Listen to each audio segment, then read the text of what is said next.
¡Qué miedo! ¡Un bicho! Mátalo, te puede enfermar. No, pobrecito. Huye, bicho de ese animal. ¿Cuál animal? ¿Por qué dices eso? Porque aunque no lo creas, todos somos bichos. Ciencia, Divulgación, Naturaleza. Investigación. salud, noticias. Zoonosis. De humanos y otros bichos, divulgando el conocimiento sobre el hombre y la naturaleza.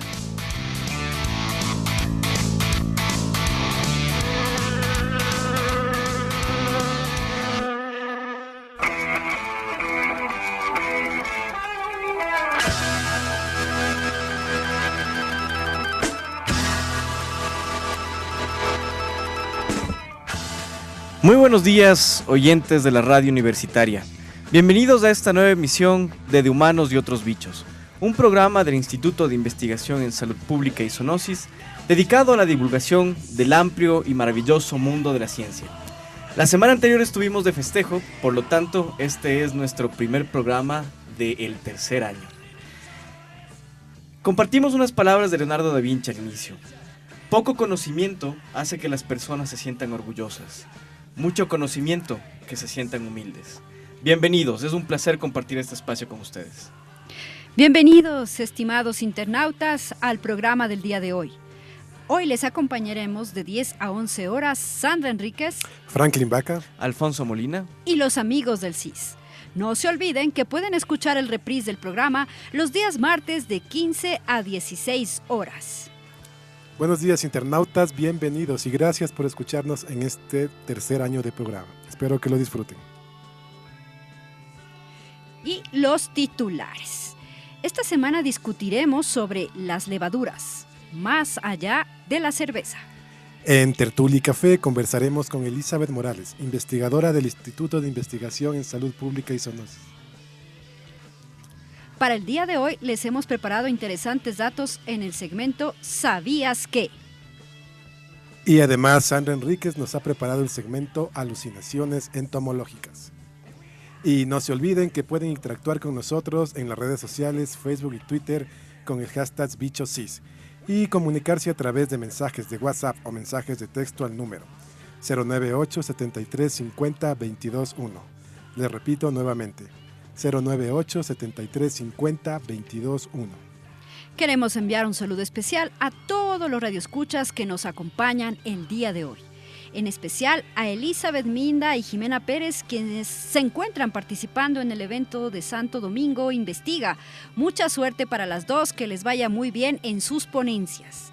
Además, a Lisbeth, Jimenita, Maritza, Gustavo y Diego, quienes nos escuchan desde las oficinas del CIS. Les agradecemos mucho por sintonizarnos.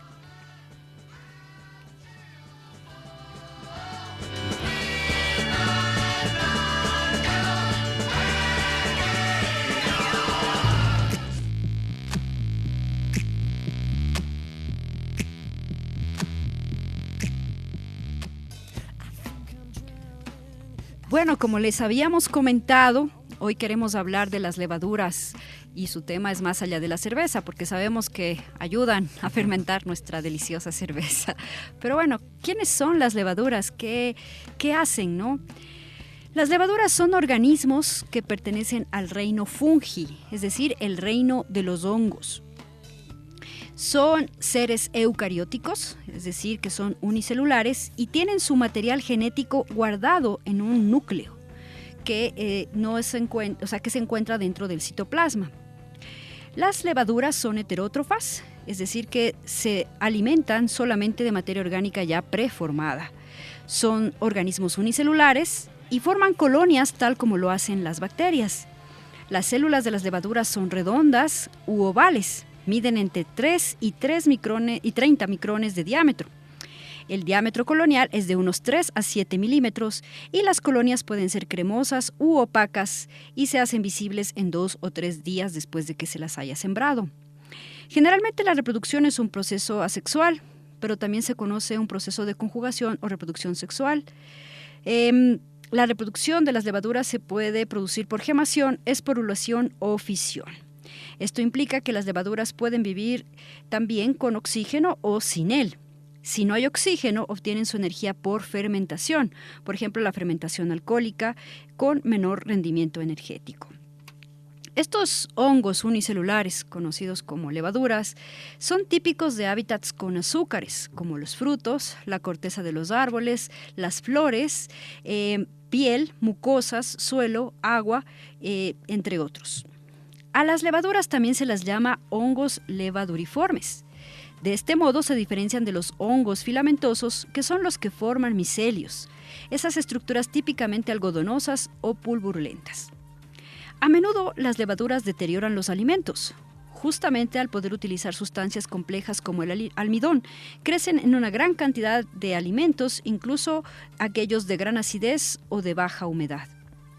En el contexto de la industria alimenticia, reciben la denominación de fermento, pues el proceso que lleva a la descomposición de sustancias complejas y a la liberación de dióxido de carbono, alcohol, ácidos y otros compuestos se denomina fermentación. Se comercializan bajo diferentes formas y la más común es la levadura prensada o deshidratada. Una levadura que es bastante conocida es la Saccharomyces cerevisiae, de la cual vamos a hablar posteriormente. Además, las levaduras tienen su importancia, ya que pueden ser transformadas genéticamente con bastante facilidad. Por eso se suelen emplear levaduras como modelos biológicos para el estudio de diversos procesos metabólicos o para la obtención de proteínas recombinantes, que justamente va a ser uno de los temas que hablaremos con nuestra entrevistada. El extracto de levadura se comercializa como suplente vitamínico, puesto que está constituido por una alta proporción de proteínas, un 50% aproximadamente, y además es una excelente fuente de vitaminas como niacina y ácido fólico. También aporta hierro y magnesio. Entonces, como ustedes escucharon, las levaduras, a pesar de que son seres microscópicos, son de gran importancia en nuestra alimentación, ya que fermentan muchos de los alimentos de los cuales nos estamos sirviendo cada día, como el pan y también la cerveza de los viernes en la tarde. Y dentro del amplio universo de los microorganismos, como nos contaba Sandrita, las levaduras juegan desde hace siglos un papel fundamental y muy beneficioso en las relaciones con los seres humanos. Se utiliza para hacer alimentos como el pan y el vino. Estos son unos claros ejemplos de esto. Se tiene constancia del uso de las levaduras por parte de los egipcios en la fabricación de pan y cerveza hace más de 5.000 años. Por otro lado, se han encontrado restos de vino en recipientes que datan del Neolítico. La producción de vino, pan y cerveza ha sido, es y será uno de los usos de los microorganismos que más beneficios ha reportado a la calidad de vida de los seres humanos. En la industria alimentaria y restauración se utilizan desde hace tiempo los extractos de levadura empleados como fuentes de aroma y sabor en salsas y platos preparados. Desde hace algunos años es conocido el papel de la levadura como alimento probiótico, tanto en seres humanos como en animales. Una vez ingeridas ya dentro del sistema digestivo de los animales, las levaduras desarrollan una acción altamente beneficiosa. Favorecen el equilibrio de la flora intestinal, favorecen la sensación de bienestar, potencian el sistema inmunológico, mejoran el estado fisiológico y el tracto del sistema digestivo, etc. Relacionado con el equilibrio de la flora intestinal, es destacable el papel de las levaduras no solo favoreciendo el crecimiento de bacterias beneficiosas para el organismo, sino también impidiendo el acceso de patógenos a ciertos tejidos, hacen un efecto barrera, y la inactivación de ciertas toxinas generadas por microbios indeseables. En relación con la potenciación del sistema inmunológico y la mejora del estado fisiológico y el tracto digestivo, los investigadores están avanzando en la decodificación del diálogo, entre comillas, y las relaciones bioquímicas que se establecen entre las levaduras, la flora intestinal y el propio sistema digestivo de los animales y humanos. Estas relaciones tienen implicaciones en ciertas enfermedades y los avances en este campo son una auténtica revolución tecnológica. Cada vez entonces son más importantes los descubrimientos relacionados con el uso de las levaduras en la fertilización y protección de los cultivos también. Estos avances permiten reducir el uso de fertilizantes y fitosanitarios de síntesis química en la agricultura. El uso de levaduras para controlar diversas enfermedades de los cultivos es ya hoy en día una realidad. La utilización de las levaduras para evitar el desarrollo de hongos en los frutos representa también una alternativa importante a los tratamientos antifúngicos tradicionales. Ciertas levaduras mejoran la capacidad de las plantas en el proceso de absorción de nutrientes del suelo, favoreciendo con ello su crecimiento y permitiendo mejorar los rendimientos agrícolas. Conocida desde la antigüedad, como lo dijo Sandrita, la levadura del pan, la Saccharomyces cerevisiae, se ha convertido en un organismo de estudio común en el laboratorio y ha ganado este protagonismo al convertirse en un potente modelo biológico de organismos eucariotas. Esta levadura en particular es muy utilizada en investigaciones sobre el cáncer, pero también puede ser de mucha utilidad para los estudios relacionados con enfermedades de origen genético. El conocido Alzheimer es una enfermedad degenerativa del cerebro humano. Puede ser combatido mediante el uso de las levaduras, ya se han realizando varias investigaciones en este campo, en donde una de las principales dianas en la terapia contra el Alzheimer es intervenir sobre el péptido beta-A, inhibiendo su producción, su agregación o su respuesta inflamatoria. La inhibición de la agregación de este péptido es de interés terapéutico por la extrema toxicidad que éste produce en las neuronas. Entonces existe un compuesto que tiene la capacidad de inhibir la agregación del péptido beta-A expresado en las células de levadura. El compuesto aumenta la supervivencia de las células de levadura, inhibiendo la agregación celular de este péptido en el humano, por lo que una de sus posibles aplicaciones está aquí en el tratamiento de esta enfermedad de Alzheimer. Y bueno, las levaduras son mucho más que cerveza, que pan y que vino. A mediados del 2010, los medios de comunicación dieron a conocer con un tono de fascinación una de las noticias procedentes del mundo de la ciencia que tanto gusta divulgar. El equipo de investigación dirigido por Craig Venter, habrán escuchado, recordarán del famoso Craig Venter, uno de los promotores del proyecto Genoma Humano, director del Craig Venter Institute y considerado por muchos el único biólogo multimillonario. Wow. Daba a conocer, como decíamos en el año 2010, la obtención en el laboratorio de una célula sintética bacteriana autorreplicante, lo que enfáticamente se consideró como una creación de vida sintética. Así se reveló el primer genoma sintético, una versión del código genético de un parásito bacteriano, el Mycoplasma micoides, y con esto el nacimiento de una rama denominada biología sintética. 4 años más tarde, en el 2014, un equipo dirigido por Geoff Buck, genetista del Centro Médico Langone de la Universidad de Nueva York, sintetizó un cromosoma de levadura, un organismo eucariota, por lo tanto mucho más complejo que las bacterias, como bien dijo Sandrita, que pertenece al mismo grupo en el que estamos las plantas, animales y los seres humanos. El primer objetivo que se trazó cuando crearon la bacteria sintética era crear el genoma mínimo necesario para sostener la vida. Es decir, una práctica de reduccionismo para entender mecanismos básicos de la vida. Mientras que cuando crearon los cromosomas de las levaduras se trataba de explorar cuestiones fundamentales sobre la evolución. Entre ellas, si las levaduras podrían haber evolucionado de forma distinta a cómo lo hicieron. Además, se preguntaron hasta qué punto puede modificarse un genoma de modo que todavía puede dar lugar a un organismo funcional, a partir de un código genético generado en una computadora. Así es como se logró recrear un cromosoma completo de la levadura Saccharomyces cerevisiae, cuyo genoma ya se conocía 17 años antes del 2014. La levadura, como bien se mencionó, es un organismo unicelular. Es unicelular como las bacterias, pero es mucho más complejo, como bien lo dijo Sandra, porque tiene un núcleo, una envoltura nuclear que está rodeando el material genético. Además, la levadura es un organismo con una organización celular superior. Por lo tanto, el secuenciar el genoma de este tipo de organismos nos abre puertas para, sintetizar. El genoma de la levadura nos abre las puertas para poder sintetizar genomas de organismos superiores como animales y seres humanos. Lo que hicieron los investigadores es sintetizar el cromosoma 3 de la levadura. Las levaduras tienen 17 cromosomas.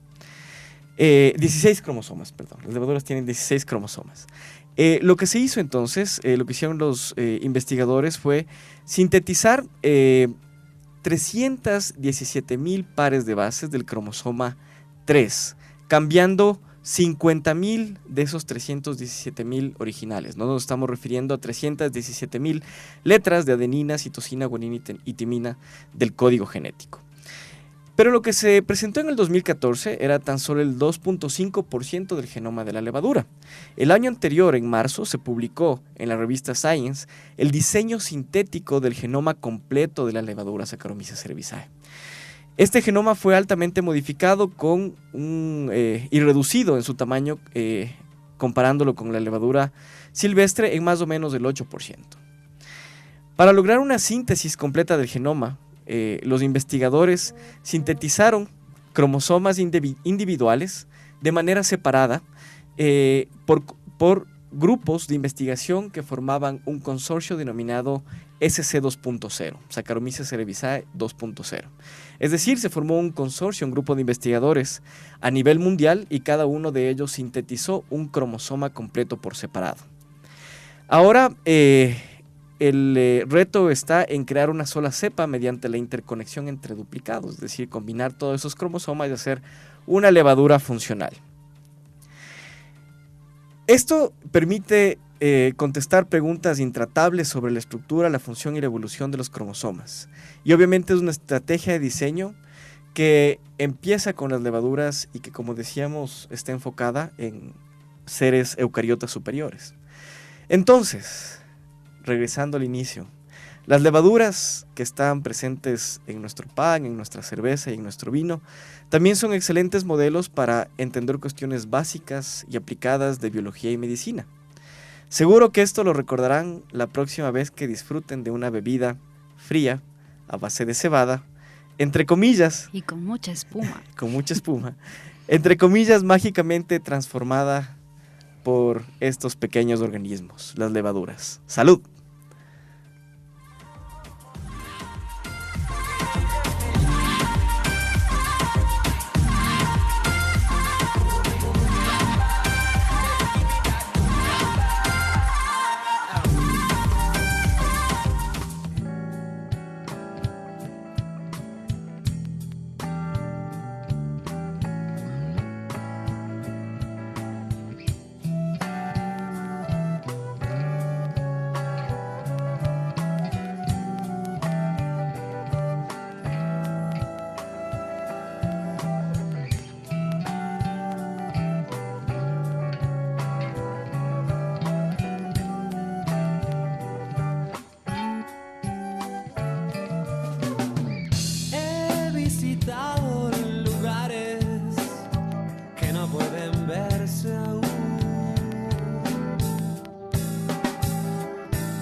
Nos veremos otra vez.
Acabamos de escuchar la canción Polución Nocturna del espectacular grupo ecuatoriano Sal y Mileto.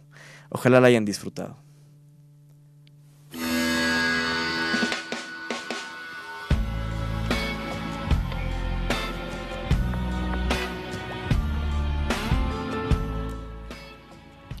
En el segmento Café y Tertulia, hoy nos encontramos con la biotecnóloga Gabriela Morales. Gabriela Elizabeth Morales Novoa es de nacionalidad ecuatoriana, ingeniera en biotecnología graduada en la Universidad de las Fuerzas Armadas, ESPE. Ha colaborado en la pasteurizadora Quito y en el laboratorio de ADN de la Fiscalía General del Estado.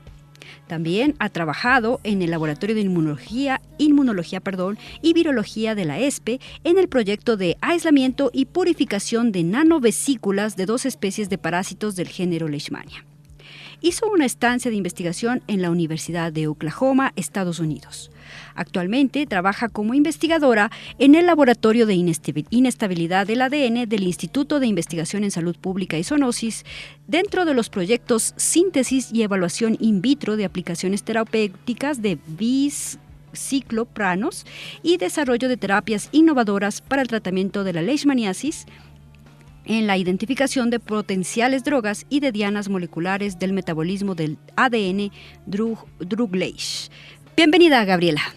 Buenos días con todos y también buenos días con las personas que nos están escuchando. Gracias por acompañarnos en este espacio, Gabriela. Quisiéramos empezar por tu interés por la biotecnología. ¿Por qué decidiste tú estudiar biotecnología? ¿Qué te llevó a interesarte a esta rama? Uno de los principales puntos que me llevó a estudiar esto es mi interés hacia la investigación científica. Recuerdo que cuando era niña, mis padres me regalaron lo que es un microscopio. Eran los de juguete. ¡Qué bonito! Entonces, ¿a qué edad más o menos? Yo tenía 9 años alrededor. Ya. Entonces, yo sabía ver y me venían hasta con placas. Entonces, yo siempre decía que hay algo más de lo que mis ojos están viendo. Entonces, siempre me ha llamado mucho el interés la investigación. Desde un principio yo quería ser doctora. Creo que el típico sueño de una en niña. Medicina humana. Sí, quería ser cirujana. Entonces, después en 6º curso me dieron lo que es las materias de genética. Y pues tuve una excelente profesora. Aún recuerdo su nombre, era Carmita Sevilla. Y pues, hay que recordar los buenos profesores. Sí, fue excelente. Entonces me gustó mucho lo que es la genética. Primeramente quería estudiar lo que es ingeniería genética, pero aquí en el Ecuador hasta ahora el momento no existe esa carrera. Entonces lo más cercano era la biotecnología. Empecé a investigar lo que trataba esta ingeniería y pues me gustó en el sentido de que ellos pueden ver o ocupar organismos para poder generar algún producto y que pueda solucionar en la vida cotidiana de los humanos. Entonces me llamó mucho la atención porque dije, algún día yo he de descubrir algo que pueda solucionar un problema comúnmente aquí. O sea, que lo que tú querías era hacer investigación aplicada, o sea, en última instancia resolver problemas reales. Sí, ese era mi objetivo. Por el momento, cuando ya empecé a estudiar lo que es la carrera, no me quería como que cerrar a las diferentes áreas que es de mi carrera. Porque se puede trabajar en la parte humana, se puede trabajar en la parte vegetal, animal, industrial y también ambiental. Entonces no me quería cerrar mucho a la parte humana, pero traté de probar todo lo que pude mediante lo que ya usted mencionó, Sandrita, y no, definitivamente me gusta la parte humana, entonces... Estás ahora centrada en esto, sí. ¿no? Bueno, ¿nos podrías contar cuál fue tu perspectiva antes de ingresar a la carrera y luego cómo fue madurando tu idea, lo que mencionabas ahorita, ¿no? Hasta escoger ya un camino. Recuerdo que al momento de ingresar a biotecnología tenía yo un profesor, igualmente en mi colegio. Él impartía lo que es la materia de física, pero él también enseñaba en la ESPE. Yeah. Entonces, recuerdo que él era uno de los principales que me promovió a estudiar esto. Me decía, hay muchos doctores aquí, hay muchos ingenieros químicos, y él me traía folletos. Entonces, creo que por poco, yo no siento en el sentido de que yo escogí netamente biotecnología, sino yo siento que la carrera me escogió a mí. Wow. Entonces, qué bonito suena conforme fui estudiando los semestres, al principio decía, ¿para qué no? O sea, ¿para qué estudiar biotecnología? Había muchas personas que me preguntaban, ¿Y ¿qué qué es estás eso? estudiando? Y me decían, ¿qué es eso? Entonces, también era un poco difícil llegar a esas personas y decir exactamente qué es la biotecnología. Hasta el momento, incluso, hay personas que aún no saben. Eso mismo te iba a preguntar. Todavía hay gente que responde, ¿qué es biotecnología? Lo clásico, ¿no? ¿Para qué sirve? Claro, si es que vas a ganar dinero con eso, ¿qué estás haciendo? O sea, es lo típico que preguntan. Bueno, ya sabemos que la ciencia y el dinero no se llevan. No tienen una correlación directa y proporcional. Sí, eso sí es verdad. Entonces, cuando ya fui conociendo lo que es la biotecnología animal, biotecnología vegetal, vi que todo como que se entrecruzaba. O sea, todo tenía relación, todo tenía un significado de algo. Entonces me llamó mucho la atención eso y pues hasta ahora siento que no me he equivocado en mi profesión. Que bueno, eso es lo importante, porque cuando uno ama lo que hace, todo fluye tranquilamente. Cuidado con ese lema, Sandrita, que nos pueden cobrar publicidad. Ok. Bueno, entonces, mientras tú estabas estudiando, hiciste algunos periodos de entrenamiento, ¿no es cierto? En la pasteurizadora Quito, como decíamos, en el laboratorio de la Fiscalía, también estuviste en la Universidad de Oklahoma. ¿Nos puedes contar algo de tus experiencias? Propiamente desde cuando yo empecé fue a ser asistente de investigación con los Cuando, profesores. ¿Más o menos qué semestre Yo he estaba? de haber estado en un quinto semestre. O más o menos como la mitad de la carrera, ¿no? Ajá. Entonces, habían profesores que nos decían a veces, hasta para ir a aprender cómo hacer un gel para electroforesis o cosas así hasta de ayudar. Entonces yo decía, sí, yo puedo ir en los momentos libres. Entonces tenía un buen grupo de compañeros que siempre íbamos juntos. Entonces fui ayudante de investigación, de laboratorio, perdón, en el laboratorio de vegetal y también en el laboratorio de microbiología. Entonces fue propiamente que el ser asistente en el laboratorio de microbiología, trabajé yo con Alma Koch, que igual es una excelente investigadora, y ella nos propuso, porque éramos buenos estudiantes y dedicados, nos propuso y nos postuló para ganarnos una beca para Oklahoma. ¡Wow! Entonces, ¡qué oportunidad! Nosotros participamos ya creo que el proceso se demoró como un año, pero hasta que al final salimos aprobados. La universidad nos pagó todo, entonces fue una excelente oportunidad.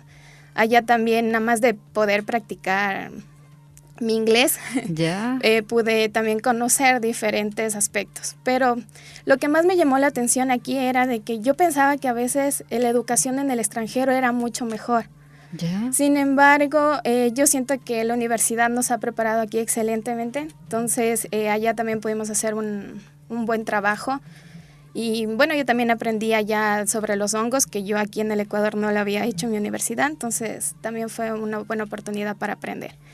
De ahí pude conocer a la investigadora Maribel Torres, que igual hasta ahora pienso que ella es una de mis principales mentoras, y ella me abrió la oportunidad para ser asistente de investigación en el laboratorio de inmunología y virología. Entonces ella me enseñó la manipulación de parásitos, entonces de cultivo celular, entonces para mí era algo como que yo no sabía que eso existía de tal fondo.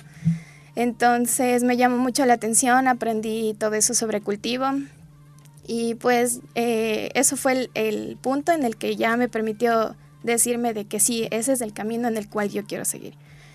Entonces de ahí, como teníamos contacto con la Universidad Central para las muestras de leishmaniasis, pude estar en contacto con la doctora Ana Poveda, y la cual ella confió en mí y me dio la oportunidad de poder trabajar aquí junto con ella. Entonces, si miramos retrospectivamente, Gabriela, primero hay un punto de inflexión cuando recibes ese microscopio, ¿no es cierto? Sí. A los 9 años. Y luego tú has mencionado ya algunos profesores, profesoras que te fueron guiando, ¿no es cierto? Que fueron mentores para ti, como tú decías. Basado en tus experiencias, ¿qué les podrías tú sugerir a los estudiantes que ahorita nos están escuchando? ¿Deberían involucrarse desde temprano en la carrera en proyectos de investigación o en cualquier otro aspecto que les interese? Yo creo que sí, el mejor consejo que puedo decir es, así se esté uno iniciando la carrera, aún como que no se sabe muy bien las materias o cualquier tema relacionado, yo pienso que el solo hecho de ponerse el mandil en el laboratorio lo hace todo. así empezando ayudando a lavar los materiales. Bueno, así empezamos todos, sí. ¿no? Entonces, uno aprende de cosas pequeñitas. Entonces, por lo general en mi carrera era como que nos enseñaban todo la forma teórica, pero también yo pienso que la forma práctica es muy importante. Y entonces de eso básicamente uno se debe buscar también esas oportunidades. Así es, y aprender en la parte técnica. Por ejemplo, yo aprendí mucho en lo que son mis ayudantías de laboratorio, mi estancia de investigaciones, y ahí aprendí las técnicas que yo aprendí teóricamente en clases. Entonces pienso que es fundamental en el desarrollo de un estudiante. Si es que no te hubieras involucrado en el laboratorio de vegetal, no hubieras ido a Oklahoma, ¿no? Todo Sí. es al final una cadena de eventos. Ahora estás trabajando en un proyecto enfocado en terapias innovadoras para el tratamiento de leishmaniasis. ¿En qué consiste el desarrollo de nuevas terapias para esta enfermedad? Bueno, el desarrollo de nuevas terapias consiste en encontrar nuevas moléculas que puedan ayudar a esta enfermedad. Entonces, también no solo buscar nuevas moléculas, sino también encontrar medicamentos que ya existen en el mercado y que no se sabe que también tienen una acción en esta enfermedad de la leishmaniasis. Actualmente las drogas que se encuentran en el mercado, la mayoría son vía parenterales, pero también tienen ciertas desventajas en el sentido de que pueden producir toxicidad en las personas, como también la resistencia a diferentes especies de leishmaniasis. Entonces no es como que muy efectivo su tratamiento. Entonces nuestro objetivo es plantearnos y buscar nuevas alternativas en proporcionar para tratar esta enfermedad. Claro, actualmente la leishmaniasis es tratada con el glucantime, ¿no? Ajá. Que es el meglumina de antimonio, que es Sí. un metal pesado, que realmente es un medicamento fuerte y que puede afectar al hígado, a los riñones y al corazón. Entonces, lo que ustedes están haciendo sería algo innovador, porque serviría esta terapia para los casos en los cuales los niños tienen leishmaniasis. Imagínate un niño de meses o tan tierno en años que no puedes inyectarle a él un medicamento tan fuerte. Entonces, si ustedes consiguen esto, pues realmente sería algo muy innovador en el tratamiento de esta enfermedad desatendida. Ajá, y pues también lo que está trabajando el doctor Javier Santamaría, que es también la persona con la que trabajo, él está encontrando nuevas formas para transporte a estos medicamentos ya existentes o moléculas nuevas, mediante el uso de nanovesículas, para que pueda existir un medicamento para aplicación de pomada. ¿Nos puedes contar qué es una nanovesícula? Una nanovesícula, bueno, como su nombre lo indica, tiene tamaño nano, que es 10 a la menos 9. En lo que consiste esta nanovesícula es poder almacenar dentro de sí concentraciones de medicamentos. Entonces, estos al momento de atravesar diferentes membranas en el cuerpo, puede atravesarlos. Entonces, es como que puede llevar el medicamento de forma más eficiente. O sea, son como unas pequeñas bolsas, ¿no? Encargadas de transportar los medicamentos en el espacio celular, ¿no? En el ambiente celular. Qué interesante. ¿Dónde están buscando estas terapias nuevas? ¿Dónde están buscando estas moléculas o qué moléculas están probando? Las moléculas que estamos, las nuevas moléculas que estamos probando están sintetizadas en la Universidad UTE. Justamente es un proyecto que está financiando CEDIA. ¿Son moléculas sintéticas? Son espirociclopropanos. Entonces, hay un estudio en el que no muestra en sí la actividad del leishmanicida, que es lo que nosotros queremos probar, que tienen actividad y que pueden ser un tratamiento alternativo. Y considerando las moléculas ya existentes, lo que estamos trabajando son con enrofloxacinas. Entonces, estamos viendo de que también tenemos resultados positivos al hacer las pruebas con leishmania. O sea, están buscando en una colección de moléculas a ver cuál puede tener acción frente a este parásito. Sí. Bueno, ahí definitivamente estarán resolviendo un problema de la gente, ¿no? Como era tu objetivo inicial. En el laboratorio en el que trabajas de inestabilidad del ADN también se investiga utilizando levaduras como organismos modelo, ¿no es cierto? ¿Nos podrías contar qué es lo que hacen con las levaduras? ¿Cuál es el objetivo de la investigación con levaduras? Bueno, como les había mencionado, este proyecto, primeramente nosotros estamos probando esta nueva molécula. Como no sabemos nada de su toxicidad, estamos probando en lo que es la levadura. ¿Por qué usamos la levadura? Porque, como ya lo habían mencionado en esta charla, es un organismo modelo eucariote, que es fácil de manipular, se conoce aparte todo su genoma. Pero nosotros estamos probando la toxicidad porque esta levadura también presenta proteínas que son homólogas en el humano. Entonces, si no estoy teniendo toxicidad en lo que es la levadura, también es un buen signo de que no puedo causar toxicidad en el humano. Entonces, ya partiendo y viendo si es que cuál es el mecanismo de acción de la droga al estar en la levadura en presencia de estas, entonces veo que no existe toxicidad. Entonces ahí posteriormente probamos lo que es las concentraciones no inhibitorias, mínima inhibitoria y la que mata el 50% de la población en levaduras, para poder que nos sirva como una comparación con los datos obtenidos en Leishmania. Una vez ya vemos eso, lo que estamos haciendo es ya probando si causa daños en el ADN en la Leishmania. Entonces, primero lo que nos sirvió fue hacer el ensayo en levaduras. O sea, prueban la misma molécula en Leishmania y en levaduras. Ajá. En levaduras tomando los principios celulares que tenemos todos los eucariotas, incluidos los seres humanos, ¿no? Entonces este es un camino largo, ¿no? Es un camino bastante largo de búsquedas de nuevas moléculas como posibles tratamientos. Empezamos con la levadura, pero luego será probar tal vez en cultivos celulares, en ratones. En ratones, en moscas, en fin, ¿no? O sea, hasta llegar al ser humano. ¿Qué otras aplicaciones tú consideras o conoces que podrían tener las levaduras en investigación? Una de las que me llama mucho la atención es el estudio de proteínas que están básicamente implicadas en diferentes procesos, ya sea patológicos como la oncogénesis. Entonces, al existir proteínas que son homólogas, se puede más bien revisar más a fondo este proceso para en un futuro poder realizar lo que son tratamientos de cáncer. Entonces, igual utilizamos como modelo a la levadura para entender el proceso, por ejemplo, de generación de células cancerígenas. Ajá. Y también lo que es a nivel industrial, ¿no? Tampoco hay muchas personas que están muy interesadas en el uso de la levadura, ya sea para optimizar un proceso en la obtención de la cerveza o producción de nuevas cervezas, como también en la producción de nuevos metabolitos. Entonces, básicamente lo que hacen es modificar genéticamente la levadura para la producción ya pueden ser ácidos grasos que pueden ser efectivos en enfermedades como gastrointestinales o en otros ejemplos. O sea, las levaduras al final terminan siendo un espejo de los seres humanos, pero en microscópico. Exactamente, a escala celular, ¿no? ¿Cuáles son tus planes de futuro, Gabriela? ¿Hacia dónde quieres dirigirte? ¿Cuáles tus planes para especializarte? Bueno, mis planes ahorita están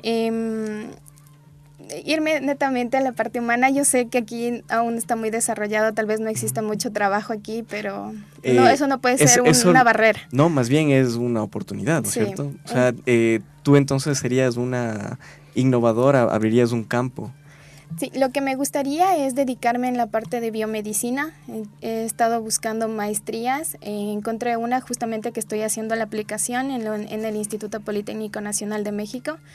En la maestría consiste en biomedicina y biotecnología molecular. Entonces, se basa también en lo que es encontrar biomarcadores, hacer nuevos medicamentos, también como vacunas. Entonces, eso es lo que ahorita estoy apuntando. Wow. Para terminar, Gabriela, quisiéramos que nos compartas una anécdota de tu vida, estudiantil o profesional. Una anécdota que sea contable en la radio. Bueno, yo pienso que una anécdota me pasó trabajando en la Cámara de Bioseguridad. Ajá. Yo justamente estaba trabajando en la parte de vegetal. Entonces, ahí uno tiene que tener cierta esterilidad, ¿no? Como en todo. Y recuerdo que yo tenía que esterilizar una pinza. Entonces ponía en el alcohol, luego en el fuego. Entonces al momento de yo hacer era como que ya hice el proceso, pero yo no vi la llamita que se prendía en la pinza. Entonces yo dije, no creo que lo hice bien, y volví a ponerle en el alcohol y el alcohol se prendió. Entonces, entonces ahí fue como que no sabía qué hacer, ¿no? Pero después sí pude reaccionar correctamente, como ya nos habían entrenado anteriormente. Y cuando ya le comenté a la chica que estaba a cargo mío, ella se me reía y me decía que sí suele pasar y que solo coja una tapa de plástico y lo tape. Entonces... ¿No evacuaron el edificio o sí? ¿Mande? ¿Evacuaron el edificio? No llegó a mayores, fue sencillo.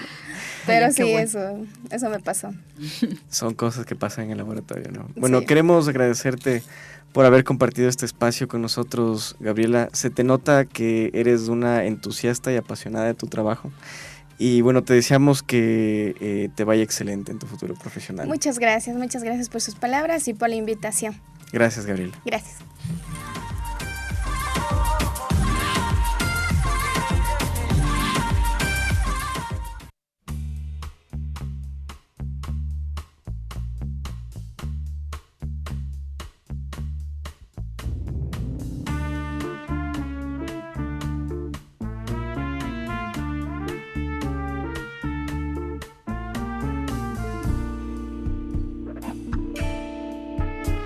One day one woman asked him, what do you to survive? He said, oh my dear, listen here. And this is what he cried. On my feet I wear two shoes for dancing, dancing to be free. On my feet they're paying tribute to the Bobby Marley legacy. On my knees I got some cuts and bruises from my skating all my days. Cause when I'm skating with my friends, my troubles drift away. I say my legs, they're wearing baggy pants. I like to move around cause getting down and jumping out, these are some good things that I found.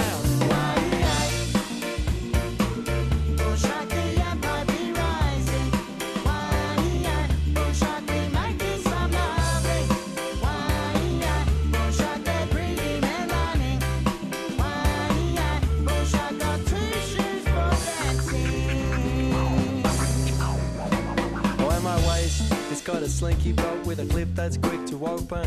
Because the loving is the sweetest thing, and up from my waist it happens. And my stomach's got some tasty food that's making me feel good. Cause sharing some meals is something I wish the world could do. When my chest it wears a singlet, while my chest it beating proud. While my chest suggests I am a man that no institutions can knock down. And around my neck is superstition hanging from a chain. Because I got my gods, but in the end, I make my own way.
Acabamos de escuchar la canción Two Shoes del grupo The Cat Empire. Esta agrupación australiana mezcla ritmos como el ska, jazz, funk y el rock.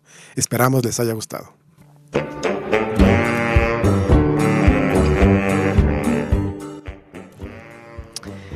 Como les dijimos en los titulares, les hemos preparado el segmento ¿Sabías qué? Con varias curiosidades acerca de las levaduras, los organismos de los cuales hablamos en este programa.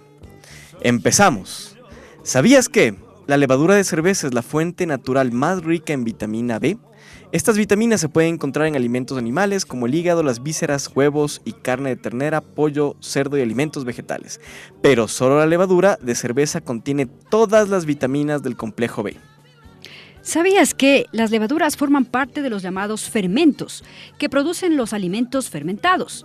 El nombre de fermento viene del latín fervere, que significa hervir, ya que en el proceso los fermentos ocasionan un efecto que recuerda a la ebullición. ¿Sabías que, tal y como sucedió con la domesticación de las especies animales y vegetales, las distintas cepas de Saccharomyces cerevisiae que existen hoy en día muestran signos evidentes de la selección a la que han sido sometidas por el ser humano para mejorar el sabor de la cerveza? ¿Sabías que, como las levaduras son el modelo por excelencia de las células eucariotas? ¿Sabías que las levaduras se encuentran sobre todo asociadas a alimentos de origen vegetal? Esto se debe a que los vegetales, a través de la clorofila y la fotosíntesis, son capaces de sintetizar en su interior azúcares en gran cantidad, y las levaduras son especialistas en fermentar azúcares con los que producen otros compuestos como el dióxido de carbono o el etanol. ¿Sabías que, a diferencia del vino, la cerveza no se produce estacionalmente, sino durante todo el año? Esto hace que la fermentación de la levadura se dé en un entorno de crecimiento predecible y estable.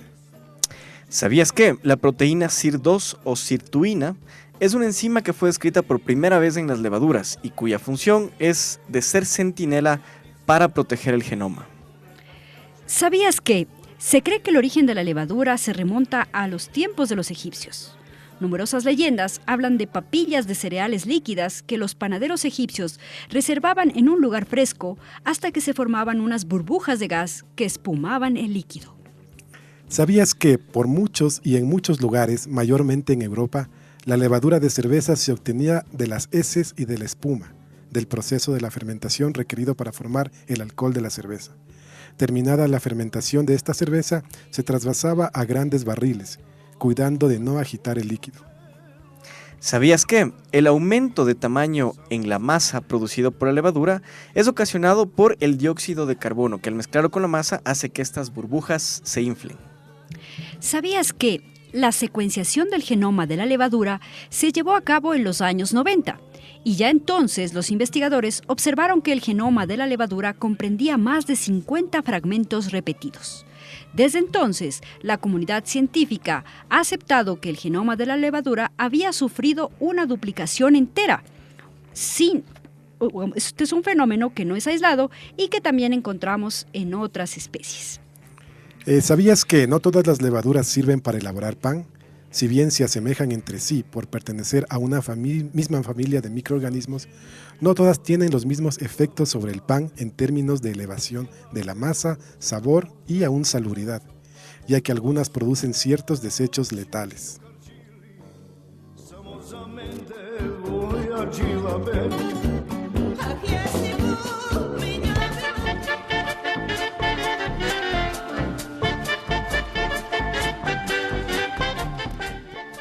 ¿Cómo les va, amigos? Bienvenidos. Hoy les traigo una historia adaptada de la página de internet Cuentopia sobre los mosquizapas. Ahí les va. La casa de los señores Gritoncio era una casa de locos. La mamá, la señora Histeria Gritoncio, pedía todas las cosas gritando. Pero sus gritos parecían susurros al lado de los de su hija, la pequeña Chilla Gritoncio. La gente decía que todas las cucarachas y bichos del pueblo huyeron despavoridos con un único chillido de esa niña. No creo que estuvieran exagerando, porque la verdad es que nadie podía descansar hasta que la niña se dormía, pues todo lo pedía a gritos. Y luego estaba el papá, don Callao Gritoncio. Un magnífico inventor chiflado que no había inventado nada en años. Normal, con tanto ruido no podía concentrarse. Por eso tuvo que inventar los mosquizapa, unos increíbles mosquitos modificados genéticamente que podían comerse los gritos. Funcionaban tan bien que nadie se enteró el día que él los inventó, pues se comieron todos sus gritos de alegría y fue como si no hubiera pasado nada. Eso sí, los gritos están hechos de aire y alimentan poco, así que los mosquizapa no tardaron en escaparse para buscar más comida. Pero no tuvieron que volar mucho, porque en la planta de abajo de la casa encontraron a doña Histeria y a la pequeña Chilla, y solo con los gritos de la madre y la niña tenían para ponerse gordos como moscas panteoneras. Los mosquizapa se pegaban en ellas para tragarse sus gritos casi antes de que salieran de sus bocas. Así que durante días nadie les oyó decir una sola palabra. La gente solo las veía rodeadas por una nube de mosquitos y haciendo como que gritaban furiosas. Pobrecitas, pensaban. Al final se han quedado sin voz. Pues es un descanso para todos. No hay quien aguante su forma de decir las cosas. Pero sus gargantas estaban perfectas. La propia Chilla lo descubrió cuando comenzó a quedarse sin fuerzas después de varios días sin comer. Nadie sabía que tenía hambre, porque pedía la comida con gritos tan brutales que los mosquizapa que los probaban se morían del empacho. Tengo hambre, dijo muy bajito la niña, ya casi sin fuerzas. Vaya, qué voz tan bonita tienes, dijo la vecina mientras le preparaba una sopita. Nunca te había oído hablar, solo te había oído gritar. Aliviada, Chilla descubrió que cuando hablaba más bajo, las palabras salían perfectas de su boca. La gente admiraba su bella voz y todos la trataban de una forma mucho más amable. Y es que hasta ese día, la gente solo le había hecho caso de mala gana, para que se callara. Cuando se lo contó a su mamá, ésta también dejó de gritar y ambas comprobaron felices que la vida podía ser más alegre y tranquila. Incluso el científico Callao Gritoncio, gracias a aquella nueva calma, pudo inventar muchas cosas novedosas que ayudaron mucho a la humanidad. ¿Y los mosquizapa? Bueno, cuando Histeria y Chilla dejaron sus gritos, adelgazaron hasta hacerse casi invisibles. Estuvieron a punto de morir de hambre, pero pronto descubrieron que el mundo está lleno de gente gritona y que nunca les faltará la comida. Eso es todo por hoy. Nos vemos en otra oportunidad.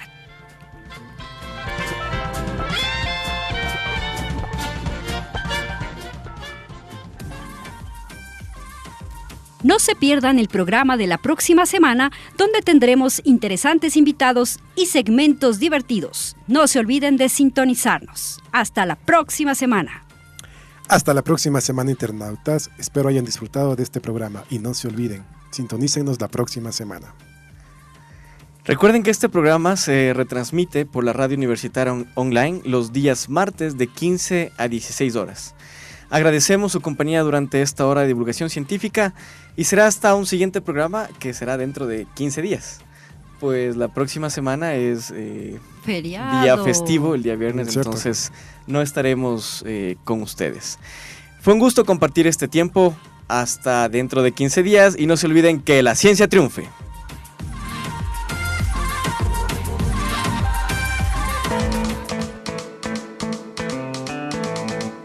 Esto fue De Humanos y Otros Bichos.